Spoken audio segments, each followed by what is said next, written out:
Dog, I just did half. I've been talking for 15 minutes. We haven't even been recording, bro. Bro. All right, I repeat myself anyways. The part I'm on is like the scouting party gets to Mandalore, right? So the scouting party, they get to Mandalore. They meet some other Mandalorians that have three dudes that have been living, and some wounded, that have been living there since the war. Blah blah blah. They had the exchange, and then they figure out, what are you doing here? They're like, oh, we're looking for the Great Forge. Oh shoot, we know exactly where that is. We'll take you, right? And there's more to it than that, but so they take them there. They get there. They're like, over here on the horizon, it's coming up. So everyone's looking there. That's on the ship, and that's when the mythosaur just comes busting out, roaring, instantly attacks the ship. They got like seconds to jetpack out of there.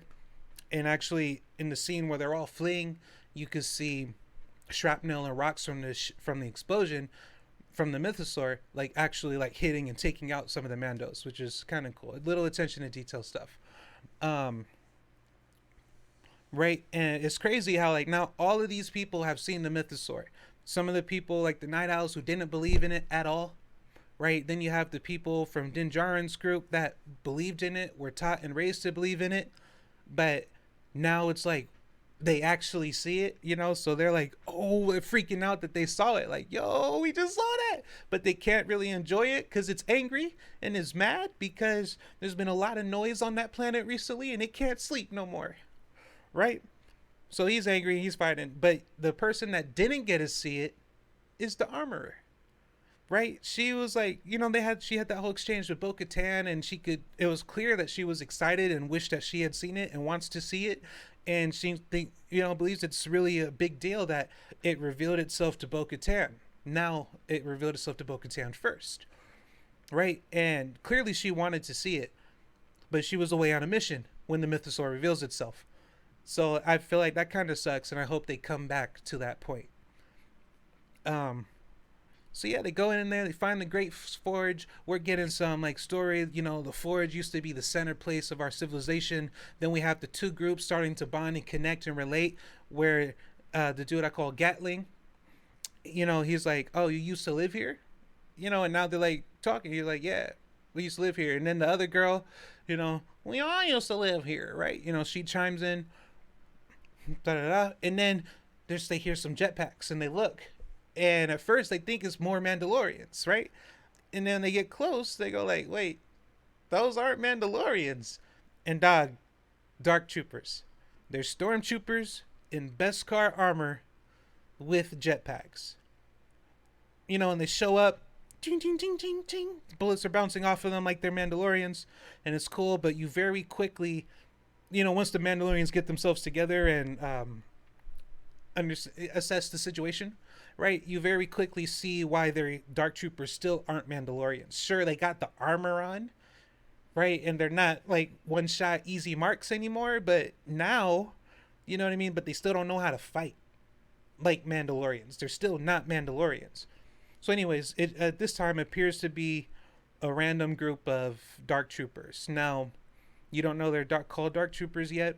And then also, if you were paying attention to the opening scene, which I got to go back to because I wasn't recording, right, where we have the Council of Shadows talking, and they get to like the point where Moff's like, and what about my requests? You guys got so much, we're all struggling to get by, and you just ignore my requests. And he pulls out the pad. Yeah, you requested all of this. He has a long ass list of a lot of like expensive equipment from a business perspective, right?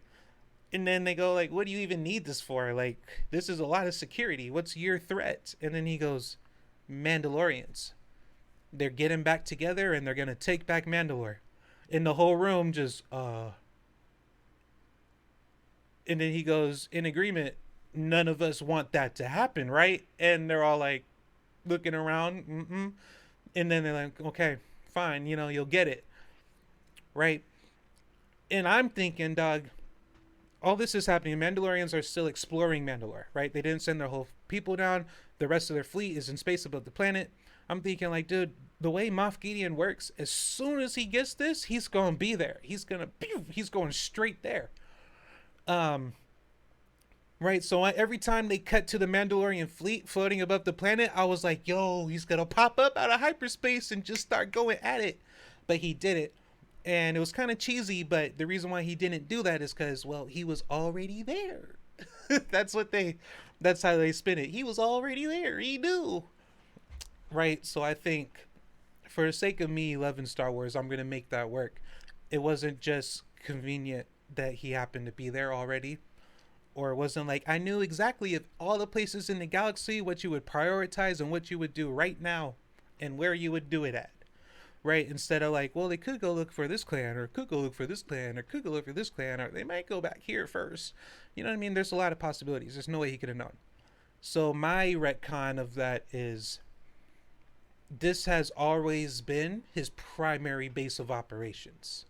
We just saw him when he went to Navarro.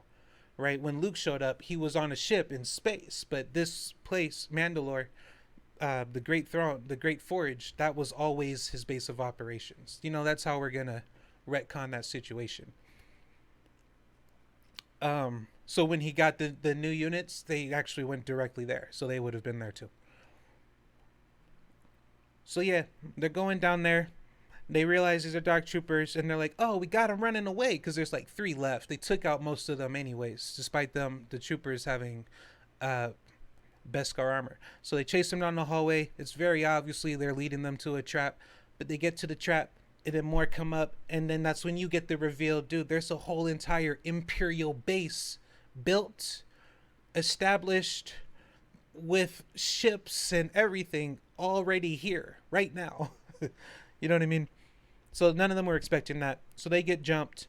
They actually get split up. And Din Djarin, because it's his show, you know, Din Djarin goes in there. Da da da da. He's doing his thing. He's holding his ground and makes Moff Gideon have to show up in person. Moff Gideon gets there, does his speech. They got Din Djarin on like 3 ropes because they can't hold him by himself and they can't stop him either. Right? So they got him on like his neck, his hands. He's just like can't move. But when they tried to pull, he like did a little thing and made them switch sides. Anyways, they get him down. The Moff, you know, he does his speech. It's a good speech. He's a great actor.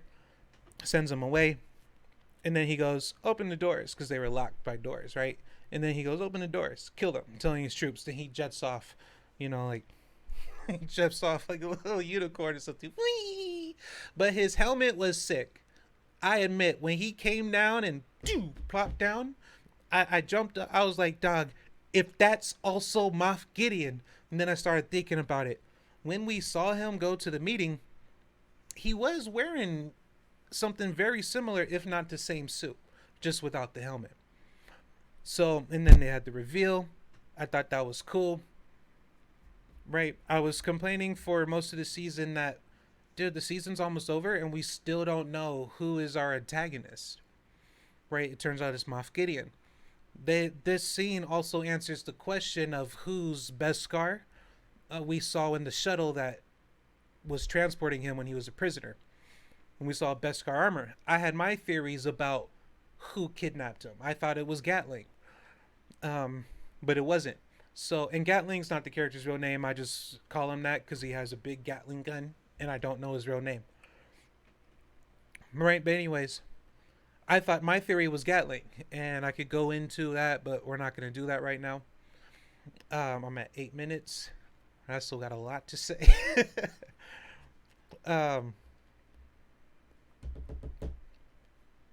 Yeah, my theory, I thought it was Gatling, you know, but now we have the reveal to where it was probably one of his own dark troopers because they wear Beskar now.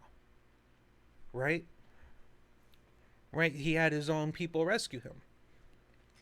So anyways, he opens the door and he says, kill them.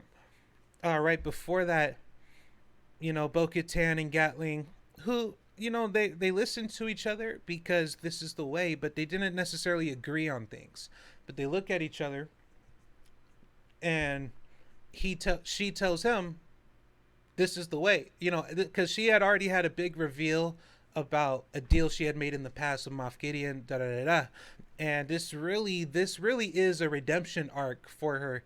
Once you realize what she did and why she feels so guilty and why it's so important to her and all this stuff, you realize this whole journey that we've been seeing here in The Mandalorian is her redemption arc. It's not just her victory lap, right? So now she has a moment. Okay, do I do the same thing I did that I regret? Right? Because it might save us right now, or do I do what I know is right and what I know everybody here really thinks and believes? It's right. Right? So she looks at him and she goes, "This is the way." And he understands immediately, and he respects totally, like, "Yeah, we're not going to run. We're not going to surrender. This is the way." So he pulls out Gatling. He just starts shooting the blast door. He knows he's not going to shoot through it. He just starts blasting it. What that does, it makes it harder for homeboys on the other side of the door to see through the windows. Anyways, Bo-Katan runs to the back. The whole time I'm thinking, yo, cut through the door and get him, right? But they had a different plan, right? Where she cuts the back door so they could get out and fight another battle, or warn the fleet because they can't get a signal out.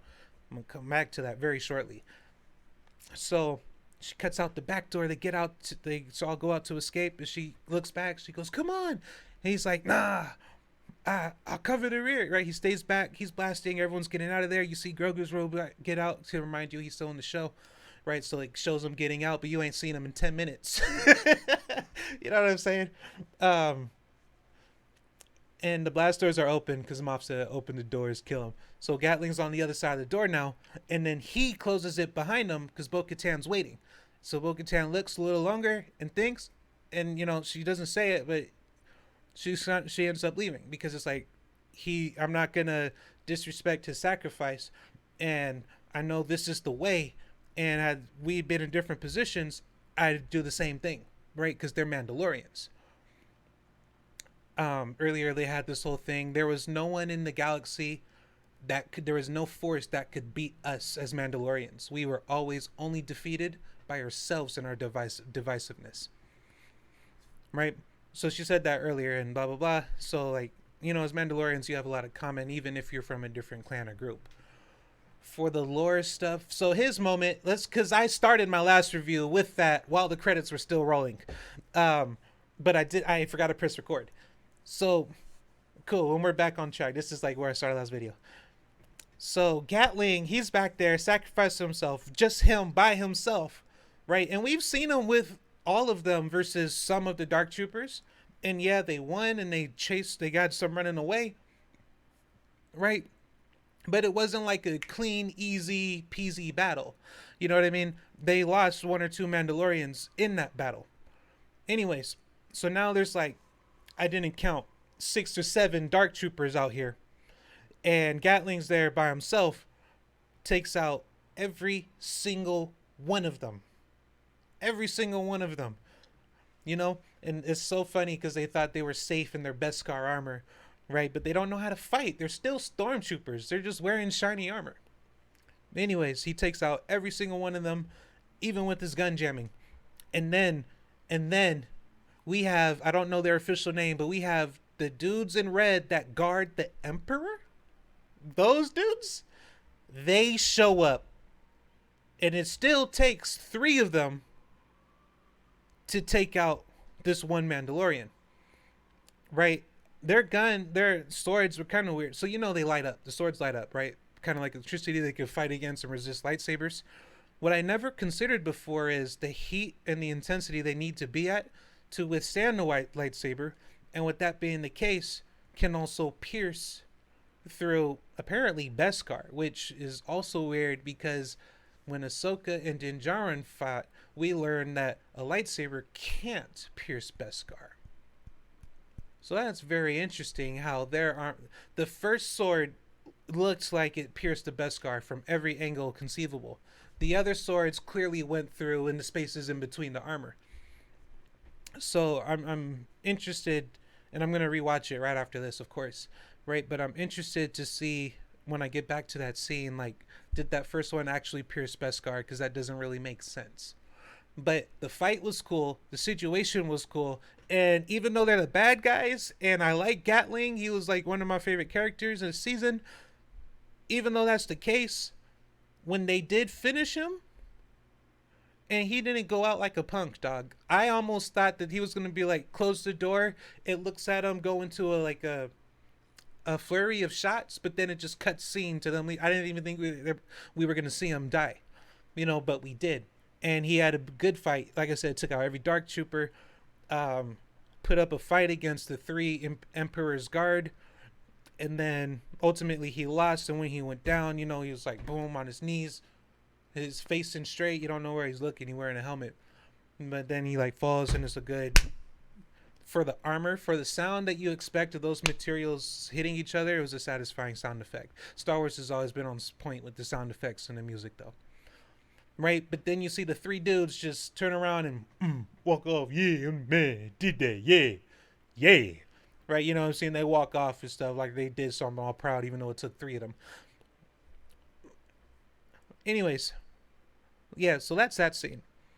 Let's rewind. I said we was gonna come back to that. So homeboy, when the Dark Troopers first show up, right? He goes, "We gotta get out. I could warn them." And then Gatling goes, "There's," and this is after they had the little bonding moment. Um, did I hit record when I talked about that? Dang, I don't know. Yeah, when they first get down there, and he's like, "Where are we?" It's like, "Oh, this is the Great Forge. This was the center of our civilization." And he goes, "Did you live here?" Right? That's their bonding moment between the groups. We saw all the tension before. We saw them get in a fight before. When Baby Grogu in his new suit came and split them up. Because honestly, no Mandalorian technically could have split them up, right? And especially not the leaders, because then that's choosing a side. Right, it's the Mandalorian way, so a Mandalorian couldn't break up the fight, but it's like, dude, we can't fight right now. We need to do this. And Grogu understood that. He came in between them, split them up, and hit the button. No. No. Right, that was cool. And then after that, next time we see them together, they're actually talking and starting to get to know each other. And now as the fight's progressing, they trust each other. So he goes, "I could get out. I could throw away. I can make it." And she goes, "No, it's too far." He goes, "I can make it." And then Gatling goes, "Hey, there's a hole in the ceiling. I'll cover you." He starts going, and then he takes off. So I say that's important because when the Mandos chase the Dark Troopers through the hallway and they're trapped in there, and Moff Gideon's doing his whole speech, his victory lap. "I won. I'm the bad guy. This is my evil plan," and how smart it was, right? When he does his speech, right? One of his points of his plan is, "I'm gonna go and destroy your entire fleet while I still have the element of surprise." Here's the catch: homeboy escaped through the ceiling, specifically to warn the rest. So as long as he makes it there in time to give them the warning before Moff Gideon deploys his fleet, right? As long as he makes it before, the Mandos aren't. Moff loses the element of surprise, which I think is important because he made his ships out of Beskar? Ain't no way, dog. Ain't no way. Right. So that'll change the battle. That'll change a lot. And then, so we got the armorer there in space. He's gonna mention he saw the mythosaur to her. Maybe he does it during the battle, and I think the only reason why that would happen during the battle is if it's a moment for her to like rally everybody together or do some like crazy stuff and take out like one of the flagships of whatever fleet Moff sends at them, right? Otherwise, it doesn't make sense for that to be something he brings up in the middle of, "Oh yeah, dude, Moff Gideon has everybody trapped right there and is sending a fleet to destroy us up here," right? It doesn't make sense to, in that same conversation, "Oh yeah, and on the way there, a mythosaur popped out. You should have seen it, dog. It was crazy." Doesn't make sense for that to be the same conversation. So she probably won't know until after that fight. And I hope she doesn't die. I do want her to see it on screen this season, preferably. I don't. It'll be in some ways poetic for her, like even if she dies, believing it but never seeing it herself, even though so many others have. Right? It would almost be poetic for her to die before she sees it, but I don't want that at all. Don't want that at all. I want her to see it. I want to see her see it on screen. I want to see her reaction to it. I want to see what she does next. You know what I mean? So I hope that happens. And we're running out of episodes, so next episode it gotta happen. So you didn't hear me talk about the beginning. Opening credit. We have Shorty with the slick back hair. You know exactly who I'm talking about if you watch my review for episode 3. Yeah, episode 3. The spy girl, right?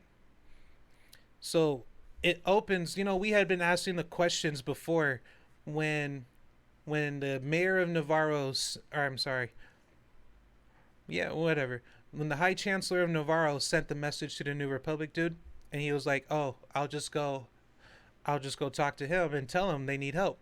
And he goes there to tell him. And I'm at 20 minutes. I didn't mean to be this long. I'm sorry. He goes there to tell him, and then the guy goes, so he goes like, "Yeah, this dude's in trouble. The Mandalorians, blah blah blah." And then Shorty with the slick back hair walks in like, and I was like, okay, obviously she's a spy. She's right. And if you didn't know that from the episode where she zapped the doctor's mind, right?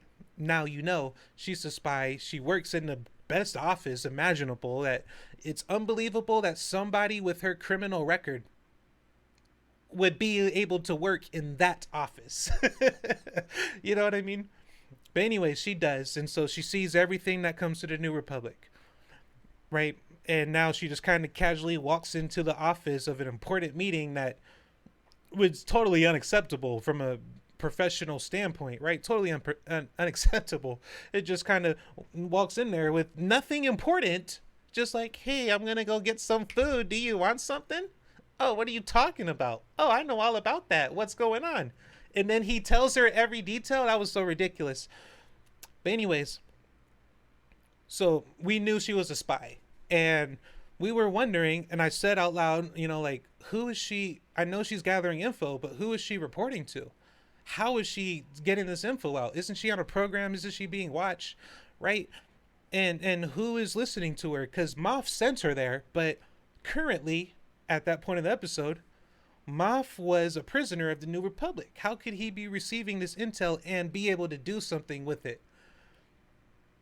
And then at the end of the episode, we learn Moff's shuttle had actually been escaped and rescued by someone we thought was a Mandalorian. I thought was a Mandalorian.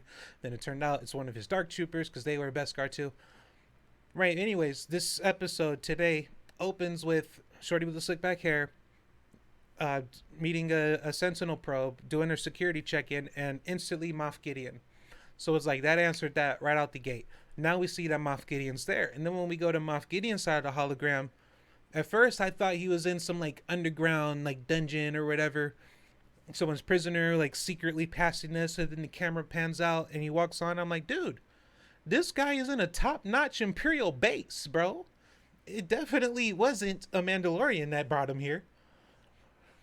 Right? And then, he ends the meeting with Shorty the slick back hair. He has this new intel, and he goes immediately to the Council of Shadows meeting, which he had started without him. He was late. Anyways, Council of Shadows. I love it. It's like the Court of Owls. Right? If you're a Batman fan, DC fan, you know what I'm talking about. Right? I like the concept of the Council of Shadows. It's revealed in the shadows in the story that Thrawn is coming back, and every sector, which Moff is just one sector of many, every sector has their role they need to play, and that, I didn't like that they said this specifically, but he goes, and we need the New Republic to think that we're still just random groups doing random things. I don't like that they specifically said that, because that's almost word for word what the other guys said 2 episodes back on the Republic side. Right? And to me, that's so cheesy. You know what I mean? But anyways, right? But they're talking about their plans, and that it's revealed that they are working systematically as an empire in order to rebuild the empire. I think it's leading directly to the formation of the First Order. I think it's leading directly to... I think the show is going to lead directly into the Ahsoka show. Right, but they speak of Thrawn multiple times. Thrawn's stories and motives are the background driving factor of why the Empire is doing what they're doing in The Mandalorian. And now it's explicitly stated in the show. So, which is why I think that Thrawn, who at this point is the main villain of the Ahsoka show, as revealed and was revealed in the trailer last week, now in this episode, he's talked about. He's a story point. I thought that was very clever, very witty. They knew what they were doing in their marketing and their reveals and stuff. Um, so Shadow of Councils. We know there's it looks like 8 sectors, 8 different sectors. Blah blah blah.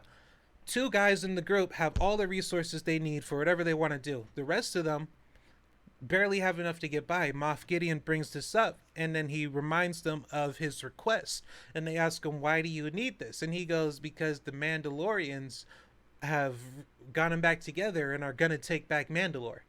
And the whole room kind of goes quiet, and they're like, "Wait, what?" And then someone's like, "The Mandalorians must not take Mandalore back. This cannot happen." And he goes, "So you agree with me that something needs to be done?" And the whole room's like, "Yeah, we agree." So he gets all his stuff. We don't know exactly what he's getting at this time. Like we do, they say it, but it's like we don't know what's called or what the things look like, right? But anyways, and that's later in the episode when they meet the Dark Troopers. When we see members of the Emperor's personal guard there, right? When we see the ships and the interceptors he has in the docking bay already. You know what I mean? Now we see, oh, this is what he was asking for. Right, but this is cool. I like the Council of Shadows. I like the concept of it. I thought the way they revealed Moff Gideon was great. I liked how they did it. Um, the chess game was interesting. But it really was just an example of like the tension that these two groups have with one another. And if you remember before, when they first got together and landed, Bo-Katan says to Din Djarin, "Hey, I hope this works out. I hope they get along." And then we see the tension, and they don't, but then they start to. Um, the Armorer gives us some lore and backstory. She talks about the Death Watch a bit, and she mentions specifically that there is no more Death Watch. What was the Death Watch is now splintered into multiple groups, right? And so we only of those groups is split off into we only know of Din Djarin's group. Um, the concept, the topic of Din Djarin in this episode. He had his own screen time. He had his own scenes, him and Grogu, just like when the show started. Um, he had a lot of moments. He got captured, but he went out hard. He put up a good fight. He bought them more time they needed to figure that out. He stalled Gideon, which is good because remember, Homeboy earlier had left to go get help and warm the fleet, but he's not in the starship. He's in his jetpack. It's going to take some time. And does he even have enough fuel? Wow, so many questions now. Right, but anyways, Din has some good fight scenes. He has some good shots. Him and Gatling, they pick up Grogu when the ship's being attacked by the Mythosaur. And, he has good moments. I feel like a lot of people aren't going to like a specific part where Din Djarin says to Bo-Katan, he's talking about she's talking about this is why I don't think I could do this. I'm not sure. She's showing some weakness and insecurity and unsurety because she's faced challenges and struggles along the way and resistance and has failed before in the past. She doesn't want to do that again, and she's developing as a character, right? She's written pretty well, right? What I think a lot of people won't like is Din Djarin like affirming her, giving her, talking about the things that she does that he does like, which I think is totally normal, and because they're friends, you know what I mean. And then he says to her, his specific wording choice is, "This is why I serve you." I think a lot of people aren't gonna like that he said that, but let's be honest. Bo-Katan she was a former ruler of Mandalore. In Mandalore's day on the planet, she was from a family of power in a almost political position at times, right? So in the regard to the greater Mandalorian story for this time period, she is a very big character. And when you really think about it, right, Din Djarin is kind of like her personal bodyguard, which in most shows, most movies, you have the boss and then his henchmen, right? That stand on his side, that follow him around, that work with him. You never get a backstory on the henchman. And if Din Djarin is just a henchman, it's cool that wow, we got the backstory on a really cool henchman, right? But obviously he's more than a henchman. But you get the point that I'm saying, where Bo-Katan is the main character of this season. Yes. But we're still watching The Mandalorian through Din Djarin's perspective. So,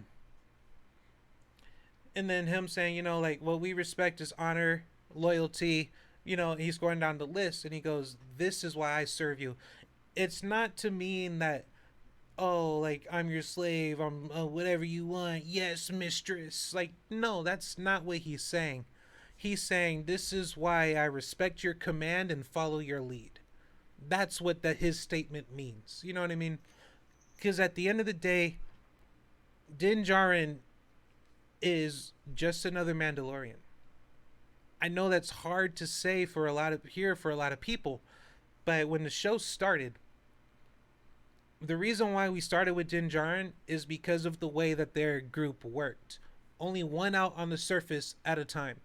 He was the one that was out on the surface doing jobs, right? But he was still following orders. You know what I mean? He was never the boss, right? Him keeping Grogu, that was his choice, and we saw that story play out. And then he had a mission, give him to a Jedi. He did that. We saw that play out, and Grogu said, "I want to go back to you." And he said, "Hey, I miss you, buddy. Come on." Right? And we've gotten glimpses of him training Grogu in this season. Right? Din Djarin has still had moments. I don't like people saying it's not even the Mandalorian anymore. Oh, I guess she's the Mandalorian now. You know who the Mandalorian was in this episode? It was Gatling, dog. It was Gatling. That's the man. Let me unblur this, fool. Check this out. Why do I got two that? Bro, this. That didn't make him unique. All right, you can see. You can see now. This guy right here, he was the Mandalorian in this episode. He went hard this episode. He did a lot, and honestly, it sucks that we're not going to see him again. But the stakes are raised, and there was a lot of good stuff in this episode. Shout out to Gatling. You know what I mean? You stole the show. This guy. I don't know his real name. I every time they say it, I miss it. He was the star of this show. I really do think the next episode is going to have a lot more of the Armorer and a lot more of Grogu. Right? But we, of course, are still going to have Bo-Katan. She got to do leader stuff. We're still going to have Din Djarin because he needs to be rescued. And that's why I think we're going to see a lot of Grogu action in the rescue. And then a lot of the Armorer in the space battle. Right, so those are two of my predictions. They're going to dominate the next episode. Of course, we're going to have Moff Gideon, the main villain. Maybe Shorty with the slick back hair will meet up with Moff Gideon. We don't know yet. These guys got to get back to space and back up the fleet or help the fleet. Or maybe they'll just go with their jetpacks straight for the fleet, which will be cool. We saw that in Rebels. They can do that, and they're pretty good at it. But yeah, the Mandalorian in this episode was Gatling, and I mean that in the most positive way, dog. He did good. And to be honest, I like, unpopular opinion, I liked this idea that other Mandalorians can be the Mandalorian sometimes. It's like, yes, we watched the first 2 seasons and it was Din Djarin. Yes. Din Djarin's still in the show. You know what I mean? Bo-Katan had a couple episodes where she had more impactful moments to the story. Yes. But guess what? This episode, the Gatling was the Mandalorian. And I wouldn't mind in the next season. We still have Din Djarin in every episode. Still have Grogu in every episode, of course. But I wouldn't mind if periodically at occasional episodes in between, I'm not saying every episode, I'm saying 3 episodes out of the 8, next season, another Mandalorian gets to shine, gets the cake. Because that's the thing. The whole point of the Mandalorian people being so strong and powerful, especially together, is because all the Mandalorians are Din Djarin in skill and tech. Like, that's who they are as a people. You know what I mean? So I think it's cool and acceptable and fine for them to periodically do an episode where a different Mandalorian gets some spotlight. But yes, Din Djarin and Grogu should be in every single episode. Absolutely. They're the ones that drew us to the episode, to the series. But yeah, I enjoyed this episode. I'm gonna watch it again. Um, I still this episode, The Convert, this is still my favorite episode of the season, and really the events of this episode more so than episode 2, and I'd even say more so than episode 1. Episode 3 was the most impactful episode to the rest of the season so far, and I like it. I like the theological themes and references of it as well. um, but these set up the space and the setting, and this really was the turning point for the story that we have so far, right? Just storytelling, and that's why they're in chapter format. And everything after is a direct result of Bo-Katan seeing the mythosaur, of converting to the original Mandalorian way, right? Everything after is a direct result.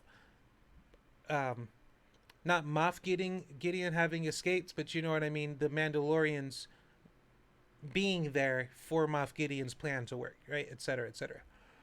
Um, but yeah, this episode, the spies, we only had one spy revealed. There was a moment where the armorer was flying the sick people that needed medical care up to the fleet for attention, and there was a moment where I thought that she actually was reporting to Moff Gideon, or gonna take them to Moff Gideon and take her helmet off and reveal that she's really some Imperial spy. I was really worried they were gonna do that, but that would have been too complicated of a story for Disney to tell. So, but that's not the case. But I for a second when she was flying through the clouds, I was like, wait, what if it was a what if moment? I get those sometimes because it's called the spies plural, but we've only had one spy revealed to us in this episode, and I'm gonna watch it again to see if I had missed something or if there was something subtle I didn't catch. But yeah, I would definitely say this is my second favorite episode so far this season. After the convert, and of course, my favorite episode of the show so far is chapter 16, the rescue. Luke Skywalker can't beat it. But anyways, that's my not so orderly, totally random, out of place, long as ultra mega Star Wars The Mandalorian season 3 episode 7 chapter 23 The Spies review. Thanks guys, I'm D of DNA and we are out. Peace. Yo, why not turn this thing off? I always do that. I put peace up, but that's my mouse hand. Alright guys, I'm out. Later. Alright guys, I'm back one more time. I forgot, because I didn't hit record at the beginning, and I was trying to go back and cover everything again. I forgot to mention I got it on. I'm rewatching it, right? Like I said I would. But anyways, I forgot to mention on the re-recording that the Council of Shadows, they keep talking about Project Necromancy, right? Project Necromancy. Necromancy is like the magic of like reviving the dead, base in the simplest terms, right? And the sequel trilogy, they revived Palpatine. To my dismay, and a lot of other people didn't like it either, but that's what they did. And they're using these shows to try to retcon a lot of that and make that stuff make sense and look intentional. And one of the things that they did is it's subtle in the sense that all they say is Project Necromancy. They don't say Palpatine, they don't say Snoke, right? But they talk about clones. We know Palpatine was big on clones, and the sequel trilogy, Palpatine had mentioned clones, and we saw the tubes along the way, the tanks with the failed Snoke experiments in there, right? So I don't know why I put that in air quotes, whatever. Right, so we know there's a very big connection there. We know Palpatine, who was thrown into the reactor of the Death Star moments before the Death Star blew up. There is no possible way, even if I don't care how strong he's in the dark side, you ain't surviving that. Right, so he was very clearly revived from the dead. Right, his whole thing was cheat death. Maybe a way to revive himself was his method of doing that. Anyway, so he died. That's undisputable. I don't care if he's in the ninth Star Wars movie or not. He died in Return of the Jedi. Right? So he had to have been revived. And they keep mentioning in this very scene, Project Necromancy. Right? And I think that project is very directly talking about reviving Palpatine. And I think what's going to happen, not in the next episode, but in Ahsoka when that comes out, I think while she's looking for Thrawn, we're going to get more reveals, and I think they're going to go into more depth about Project Necromancy. That was just something I've left out of the video. I wanted to say that out loud, and because I really wanted to talk about that, and I forgot it. But yeah, anyways, here's my second outro for the same very long video. Thank you for watching. I hope it wasn't too long. I'm working on, or I need to start working on actually condensing down my topics and putting them in a more chronological structure, etc., etc. Work with me. I'd love to work with you. My name is D, and we are out. Whoa, whoa, let's dance in the moonlight. Whoa, whoa, no hands, I'm a bull like. Whoa, whoa, red roses in my mouth. Whoa, whoa, red bottles on the mouth.